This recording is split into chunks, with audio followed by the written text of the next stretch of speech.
In the very early stages of a project, we are talking about what we basically need from implementing this project.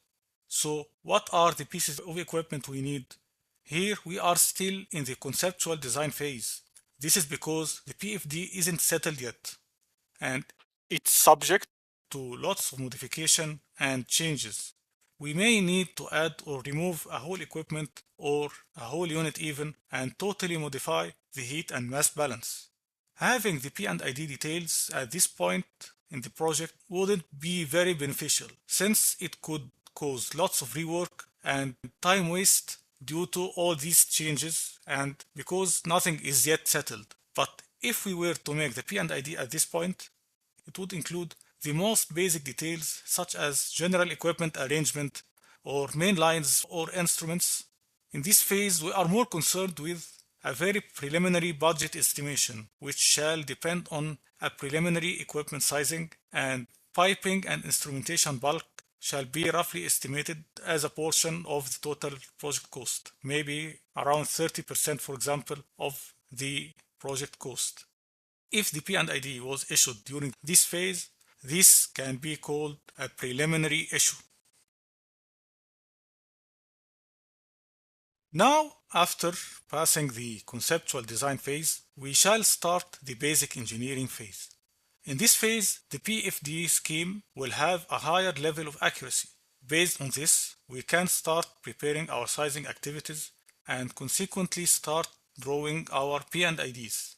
In this stage, we are more concerned with budget estimation and addressing or at least identifying the main challenges that we may face during the project execution.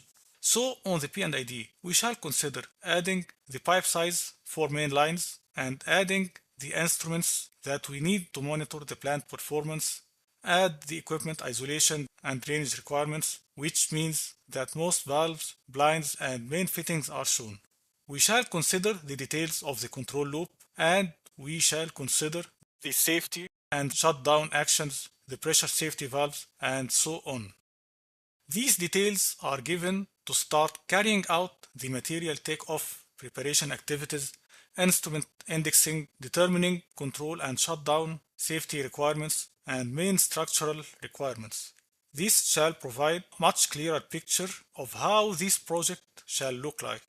Now we can issue the P&ID for review. Here, the P&ID shall be thoroughly reviewed by the plant owner or the operation team that is expected to run the plant afterward. We shall listen to their requirements and their concerns.